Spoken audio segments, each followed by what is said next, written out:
ఈ మధ్యకాలంలో డివోర్స్ సంఖ్య చాలా పెరిగిపోయింది. అయితే కంటెస్టెడ్ డివోర్స్ నుంచి మ్యూచువల్ డివోర్స్ ఎక్కువైపోయింది. వైఫ్ అంటది ఈ సంగతి నేను చూసుకుంటాను, నీ అంతు చూస్తా అని చెప్పి ఈమె డొమెస్టిక్ వైలెన్స్ కేసులు, క్రిమినల్ కేసులు, లేకపోతే ఆమెకి చేతిలో ఉన్న అధికారాలు అన్నీ యూజ్ చేస్తుంది. మెయింటెనెన్స్ కేసులు, ఏవేవి ప్రొవిజన్స్ ఉన్నాయో అవన్నీ వాడుకుంటుంది. అట్లాంటి టైంలో హస్బెండ్ కూడా నువ్వేది నా సంగతి చూసేది, నేనే నీ సంగతి చూస్తా అని చెప్పేసి హస్బెండ్ వన్ టైం సెటిల్మెంట్ కూడా ఇవ్వకపోవచ్చు.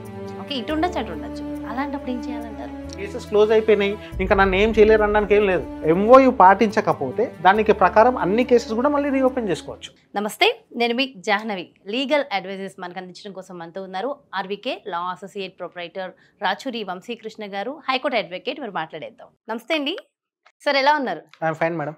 సార్, అయితే మీరు చాలా మందికి చక్కటి అడ్వైజెస్ ఇస్తున్నారు, చాలా చాలా హ్యాపీగా ఉన్నారు. అయితే ఈ మధ్యకాలంలో డివోర్స్ సంఖ్య చాలా పెరిగిపోయింది. అయితే కంటెస్టెడ్ డివోర్స్ నుంచి మ్యూచువల్ డివోర్స్ ఎక్కువైపోయింది. సో అసలు దీన్ని ఎలా చూడాలంటారు?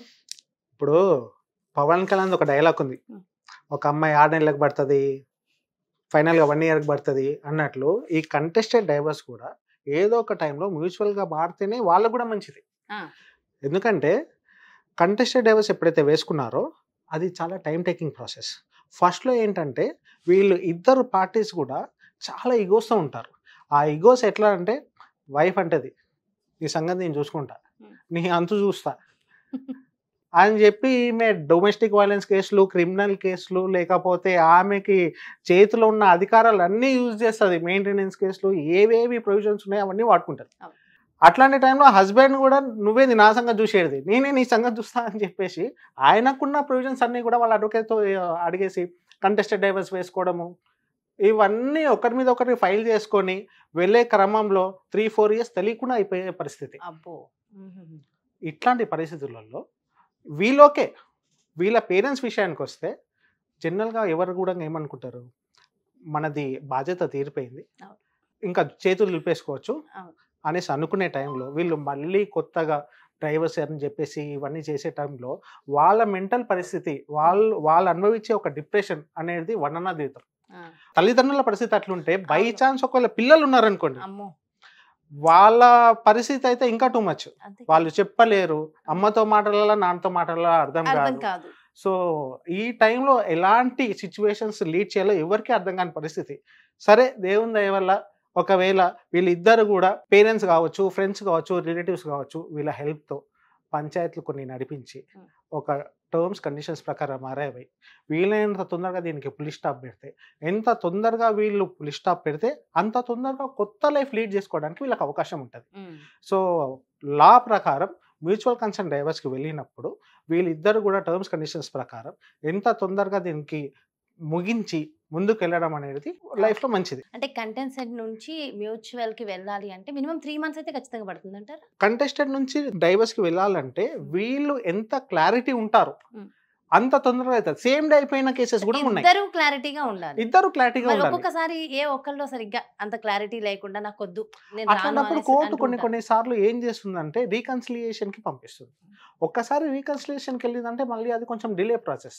ఇప్పుడు మనం చాలా మటుకు జనాలలో వింటూనే ఉంటాం, divorce cases 24 hours supreme court permission ఇచ్చేసింది. అది పర్మిషన్ ఇచ్చింది ఓకే, కోర్టు పర్మిషన్ ఇచ్చింది ఓకే, కానీ మనకు అవ్వాలంటే మనం క్లారిటీ ఉండాలి కదా. సో ఆ క్లారిటీ అనేది ఇచ్చే ఒక ప్రక్రియనే మెమోరాండమ్ ఆఫ్ అండర్స్టాండింగ్. సార్, అలాగే కంటెస్టెడ్ డివోర్స్ తీసుకున్నాక స్టార్ట్ అయ్యాక మ్యూచువల్ గా కూడా తీసుకునే అవకాశాలు ఉంటాయి అంటారు కదా, దానికి ఎంత టైం పడుతుంది అంటారు? సో కంటెస్టెడ్ డైవర్స్ ఒకసారి అప్లై చేసుకున్న తర్వాత అది మ్యూచువల్గా మారడానికి రకరకాల పిటిషన్స్ ఉంటాయి. ఫర్ ఎగ్జాంపుల్ అమెండ్మెంట్ పిటిషన్ అని చెప్పేసి, వేవర్ పిటిషన్ అని చెప్పేసి, అడ్వాన్స్ పిటిషన్ అని చెప్పేసి.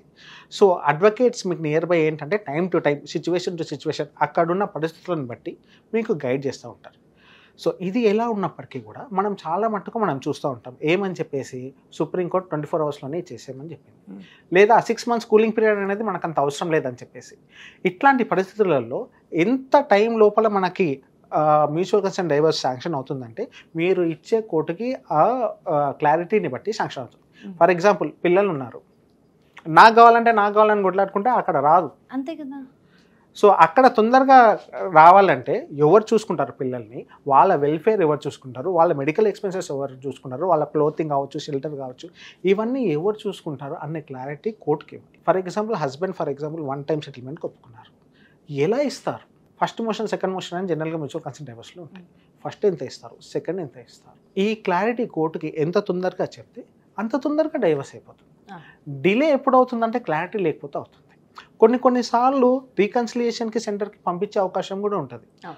అడ్వకేట్స్ ఎంత చెప్పినప్పటికీ కూడా, జడ్జిలు ఎంత చెప్పినప్పటికీ కూడా, ఇద్దరు ఒక కామన్ పాయింట్కి అరైవ్ కాకపోతే therefore they may be refer to court also, reconciliation centre also.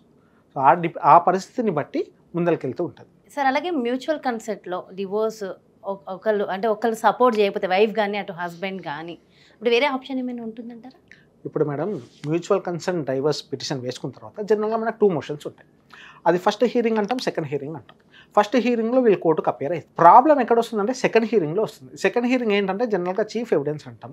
ఆ చీఫ్ ఎవిడెన్స్ కోర్టులో సబ్మిట్ చేసిన తర్వాత వీళ్ళకి పెళ్ళయిందా, హస్బెండ్ దేని ఏ టర్మ్స్కి ఒప్పుకున్నారు, వైఫ్ ఏ టర్మ్స్కి ఒప్పుకుంది, ఇవన్నీ అయినాయా లేదా అని చూసి ఆ బేసిస్ ప్రకారం మ్యూచువల్ కన్సెంట్ డైవర్స్ అనేది శాంక్షన్ అవుతుంది. సో ఒక పార్టీ ఫెయిల్ అయినప్పుడు ఇంకొక పార్టీ ఏం చేయొచ్చు అంటే, ఈ ఫెయిల్ అయ్యే పరిస్థితి అదర్ పార్టీ రావట్లేదు అని చెప్పి కోర్టుకి ఇంకొక పిటిషన్ పెట్టుకోవచ్చు. దానికి కూడా మనం సుప్రీంకోర్టు గైడ్లైన్స్ ఉన్నాయి. ఏమని చెప్పంటే, అదర్ పార్టీ ఒకవేళ రాకపోతే మీ డైవర్స్ ఆగదు, ఇట్ విల్ ప్రొసీడ్ ఫర్దర్. దానికి సంబంధించిన సుప్రీంకోర్టు జడ్జిమెంట్స్ ఉన్నాయి. ఒకవేళ అదర్ పార్టీ రాకపోతే కూడా వాళ్ళకి తగ్గట్లు మళ్ళీ కోర్టు కేసులు ఓపెన్ చేసుకునే పరిస్థితి కూడా ఉంటుంది. సో ఖచ్చితంగా ఇద్దరు లిటిగేషన్ లేకుండా వెళ్ళాలంటే మీరు రాసుకున్న టర్మ్స్ అండ్ కండిషన్స్ ప్రకారం ముందుకు వెళ్ళాల్సి ఉంటుంది. సార్ అలాగే మ్యూచువల్ కన్సెంట్ డివోర్స్ తీసుకున్నాక కూడా ఒక్కొక్కసారి వైఫ్ క్రిమినల్ కేసుని తీసేయరు. అలాంటప్పుడు హస్బెండ్ వన్ టైం సెటిల్మెంట్ కూడా ఇవ్వకపోవచ్చు. ఓకే, ఇటు ఉండొచ్చు అటు ఉండొచ్చు. అలాంటప్పుడు ఏం చేయాలంటారు? మ్యూచువల్ కన్సెంట్ డైవర్స్ అప్లై చేసేటప్పుడే మన టర్మ్స్ కండిషన్ అనేది చాలా క్లియర్ ఉండాలి. ఏమేమి మెయిన్గా పరిగణనలోకి తీసుకుంటుంది కోర్టు? హస్బెండ్ ఎంత అమౌంట్ ఒప్పుకున్నారు, హస్బెండ్ మీద కేసెస్ ఏమైనా ఉన్నాయా, వైఫ్ టర్మ్స్ అండ్ కండిషన్స్ ఏంటి, దాంట్లో వన్ టైం సెటిల్మెంట్ ఏమైనా ఉందా, సో వన్ టైం సెటిల్మెంట్ ఉంటే ఏ ప్రకారం అది ఇస్తూ ఉన్నారు. సో ఇవన్నీ పరిగణనలోకి తీసుకొని కోర్టు జడ్జిమెంట్ ఇస్తుంది. ఆ కోర్టు జడ్జిమెంట్ ఇచ్చే టైం కల్లా ఇవన్నీ సెటిల్ అయిపోవాలి. అప్పుడే ఈ 6 months కూలింగ్ పీరియడ్ అనేది వేవ్ ఆఫ్ అవుతుంది. ఇవన్నీ ఏమి సెటిల్ చేసుకోకుండా ఊరికనే నాకు డైవర్స్ ఇచ్చేసేది అంటే అది కుదరదు. చాలా ఇంపార్టెంట్. క్లారిటీ లేకపోతే అక్కడ మీకు పని అవ్వదు. ఇక్కడ అయినట్టు అవుతుంది, మళ్ళీ అక్కడికి వెళ్ళిన తర్వాత అవ్వదు. సో మీకు తొందరగా కావాలంటే తొందరగా ఒక కామన్ పాయింట్. ఇంకా కొంతమందికి ఏంటంటే ప్రాపర్టీస్ కూడా ఉంటాయి. ఫస్ట్లో ఏంటంటే భార్య మీద ప్రేమతోటో, హస్బెండ్ మీద ప్రేమతోటో ఒకరి మీద ఒకరు ప్రాపర్టీస్ పెట్టేసుకోవడం, ఆ క్లారిటీ ఉండదు. సో డబ్బులు నేనే కట్టినాను కానీ అప్పుడున్న పరిస్థితి ప్రకారం మా వైఫ్ పేరు పైన పెట్టినాను సార్, మరి ఇప్పుడు దానికి రెమెడీస్ ఏంటి అంటే, దానికి లీగల్గా రెమెడీస్ ఉన్నాయి. డిక్లరేషన్ సూట్ అని చెప్పేసి డబ్బులు ఎవరు కడితే వాళ్ళకి మాత్రమే అర్హులు ఉంటారు. ఇట్లాంటి లీగల్ సివిల్ లిటిగేషన్ కేసెస్ ఎన్ని ఉన్నప్పటికీ కూడా ఇద్దరు కూడా తొందరగా ఫ్రీ అవ్వాలంటే అన్ని ఈగోస్ పక్కకు పెట్టేసి టర్మ్స్ కండిషన్స్ ఏవైతే మనం రాసుకున్నామో, సో మెమరాండమ్ ఆఫ్ అండర్స్టాండింగ్ ఏదైతే మనం అన్నామో అది చాలా ఇంపార్టెంట్. దానికి ఎవరైతే ఉల్లంఘిస్తారో దానికి తగ్గట్లు మనం కంటెంప్ట్ ఆఫ్ కోర్ట్ వేసుకోవచ్చు. హస్బెండ్ ఒకవేళ వినకపోతే హస్బెండ్ పైన కేసెస్ వేసుకోవచ్చు. వైఫ్ ఒకవేళ కేసెస్ అన్నీ క్లోజ్ చేసినాము తర్వాత హస్బెండ్ రావట్లేదు ఫార్వర్డ్కి అన్నప్పుడు హైకోర్టులో ఒక పిటిషన్ వేసుకుంటే అన్నీ రీఓపెన్ అయిపోతాయి. మళ్ళీ ఏదో కేసెస్ క్లోజ్ అయిపోయినాయి ఇంకా నన్ను ఏం చేయలేరు అనడానికి ఏం లేదు. ఎంఓయూ పాటించకపోతే దానికి ప్రకారం అన్ని కేసెస్ కూడా మళ్ళీ రీఓపెన్ చేసుకోవచ్చు. సార్ అలాగే మ్యూచువల్ కన్సెంట్ డివోర్స్ తీసుకున్నాక కూడా కొంతమంది ఒకళ్ళ లైఫ్లోకి ఒకళ్ళు ఇంటర్ఫియర్ అవుతారు. అటు వైఫ్కైనా మ్యారేజ్ కావచ్చు, అటు హస్బెండ్కైనా మ్యారేజ్ కావచ్చు. మరి డివోర్స్ తీసుకుందామని పెళ్లి చేసుకుంటారు. మరి అలాంటప్పుడు ఇబ్బంది అవుతుందిగా, మరి దాన్ని ఎలా చూడాలంటారు? అంటే జనరల్గా మేడం మనము మెమోరాండమ్ ఆఫ్ అండర్స్టాండింగ్లో ఏం రాస్తామంటే, ఇక మీదట మీరిద్దరు కూడా ఒకరి లైఫ్లో ఒకరు ఇంటర్ఫియర్ కావద్దు, ఒకరి మీద ఒకరు కేసులు వేసుకోవద్దు, ఇక మీదట వైఫ్ కానీ హస్బెండ్ కానీ డిమాండ్ చేసే పరిస్థితి ఇంకేమి రాదనేసి అనుకుంటాం. కొంతమంది ఓవర్ స్మార్ట్నెస్ చూపిస్తారు. దీంట్లో డైవర్స్ అయిపోయిన తర్వాత దాంట్లో ఎంఓయూలో రాసినాం కదా, ఏమని చెప్పి రాసినాము, ఇక మీదట నా మీద ఎలాంటి కేసెస్ వెయ్యరు అని చెప్పి రాస్తే ఆ పాయింట్ని పట్టుకొని ఇంకా నా మీద కేసెస్ ఏమి ఉండవు కదా, నేను ఇప్పుడు మళ్ళీ ప్రొవోక్ కానీ ఇన్స్టిగేట్ కానీ ఆ అమ్మాయిని చేయొచ్చు అని ఆలోచించినప్పుడు ఆ కొత్త కాజ్ ఆఫ్ యాక్షన్ అనేది మళ్ళీ స్టార్ట్ అవుతుంది. వైఫ్గానే ఆమెకు అధికారం ఉండదు. మళ్ళీ మీరు ఒకవేళ మళ్ళీ ఇంటర్ఫియర్ కావాలనేసి అనుకుంటే ఐదర్ పార్టీ ఎవరైనా సరే ఇంకొకరు వచ్చి హరాస్మెంట్ చేసేటప్పుడు either party can go it by opening a new cause of action. So ఈ కొత్త కాజ్ ఆఫ్ యాక్షన్ అనేది అక్కడ మళ్ళీ జనరేట్ అవుతుంది. అది జనరేట్ అయినప్పుడు తప్పకుండా లీగల్గా మళ్ళీ కూడా ప్రొసీడ్ అవుతాం. ఏదో రాసినంత మాత్రం ఇంకా అయిపోయింది అన్నట్లు కాదు. మరి అలాగే ఎన్ఆర్ఐ కేసెస్లో ప్రొసీడింగ్స్ ఎలా ఉంటాయంటారు? ఖచ్చితంగా ఇండియాకి రావాల్సిందేనంటారా? ఎన్ఆర్ఐ కేసెస్లో ఏంటంటే మనం జనరల్గా అబ్బాయి కానీ అమ్మాయి కానీ ఫారిన్ కంట్రీస్లో ఉన్నప్పుడు మనం జనరల్గా వీళ్ళ బంధువులకు కానీ రిలేటివ్స్కి కానీ పవర్ ఆఫ్ అటార్నీ అనేది ఒకటి ఇస్తాం. ఆ పవర్ ఆఫ్ అటార్నీ ఇచ్చినప్పుడు వాళ్ళ బిహాఫ్లో వీళ్ళు రీప్రజెంట్ చేస్తారు. వాళ్ళ బిహాఫ్లో వీళ్ళకి పవర్ ఆఫ్ అటార్నీ ఇచ్చినా కానీ కొన్నిసార్లు జడ్జి గారు కావాలనుకుంటే still he has every authority to call that particular person. అయితే ఇక్కడ ఏంటంటే ఫారిన్ నుంచి రావడం, వచ్చి ఇక్కడ ప్రొసీడింగ్స్ వినడం, చేయడం అనేది కొంచెం కాస్ట్లీ కాబట్టి అందరికీ అది ఫీజిబుల్ కాదు. కాబట్టి దానికి మనం ఏం చేస్తామంటే కొన్ని పిటిషన్స్ వేస్తాం. ఏమని చెప్పేసి, సార్ మేము ఫిజికల్గా ఉండలేము, ఫిజికల్గా కావాలనుకుంటే మేము స్కైప్లో కావచ్చు, వాట్సాప్లో కావచ్చు, కొన్ని యాప్స్ ఉంటాయి. సో ఆ కోర్టు ఏ యాప్ అయితే యూస్ చేస్తారో జనరల్గా ఏదైతే ఫీజిబుల్ వాళ్ళకు ఉంటుందో పలానా టైము డేట్ చెప్తారు. ఆ టైము డేట్ ప్రకారం కోర్టులు ఇప్పుడు కొంచెం సుముఖంగానే ఉన్నాయి. ఆన్లైన్లో కూడా అటెండ్ కావచ్చు. సో అట్లా ఆన్లైన్లో అంటే మనం పిటిషన్ పెట్టుకుంటే రిక్వెస్ట్ చేసుకోవాలి. అంతే. సో దాని ప్రకారం కోర్టు ఒకవేళ అన్ని చూసేసి ఇది నిజమే అన్న కంక్లూషన్కి వస్తే తప్పకుండా మీకు ఆన్లైన్ అవకాశం కూడా ఉంటుంది.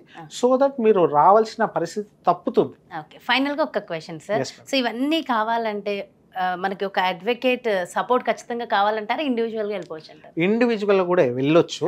కాకపోతే ఏంటంటే అడ్వకేట్ అనే పర్సన్ ప్రొఫెషనల్ కాబట్టి కొంచెం ఈజీ వేగా వెళ్ళిపోతుంది. మనకి ఎక్కువ టైం వేస్ట్ అవ్వదు. సో తిరగాలి, ఎలా తిరగాలి, జాబ్ లీవ్స్ ఇవంతా కూడా మేనేజ్ చేసేస్తారు. ఇండివిజువల్ గా అప్లై చేసుకునే అవకాశం ఎప్పుడూ ఉంటుంది. కాకపోతే ఏంటంటే అడ్వకేట్ ప్రొఫెషనల్ కాబట్టి ఆయన సలహా తీసుకొని పోతా ఉంటే ఇవన్నీ డ్రాఫ్టింగ్ ఎలా చేయాలి, ఏంటి, ఏం సెక్షన్స్, టెక్నికల్గా ఏం వాడాలి, జడ్జిని ఎలా కన్విన్స్ చేయాలి, ఇవన్నీ కూడా ఆయన చూసుకునే పరిస్థితి ఉంటుంది. కాబట్టి కొంచెం మీకు ప్రాసెస్ ఈజీగా ఉంటుంది. ఎగ్జాక్ట్లీ, వెల్ సైడ్ సార్, చాలా బాగా ఎక్స్ప్లెయిన్ చేశారు. Thank you so much sir. నమస్తే. చూసారు కదండి, మరి మ్యూచువల్ డివోర్స్కి సంబంధించి డీటెయిల్ ఇన్ఫర్మేషన్. సో అందరికీ చాలా క్లారిటీ వచ్చిందని అనుకుంటున్నా. మరి పర్సనల్గా కూడా మనకు ఒక్కసారి అంటే ఇలాంటి సమస్యలతో మనం సఫర్ అవుతున్నప్పుడు, లీగల్గా ఏదైనా సమస్యలతో సఫర్ అవుతున్నప్పుడు మరి లీగల్ అడ్వైస్ కావాలి, మరి మన రాచూరి వంశీకృష్ణ గారిని సంప్రదించాలి అంటే డెఫినెట్గా క్రింద డిస్ప్లే అవుతున్నటువంటి నెంబర్స్కి కాల్ చేయండి. ఒక మంచి అడ్వకేట్ ద్వారా వెళ్తేనే మన సమస్యకి సరైన పరిష్కారం లభిస్తుంది. అలాగే మంచి ఇన్ఫర్మేషన్ కూడా మనకు అందిస్తూ ఉన్నారు కదా. మరో బ్యూటిఫుల్ కాన్సెప్ట్తో మళ్ళీ మీ ముందుకు వచ్చేస్తాను. నమస్తే.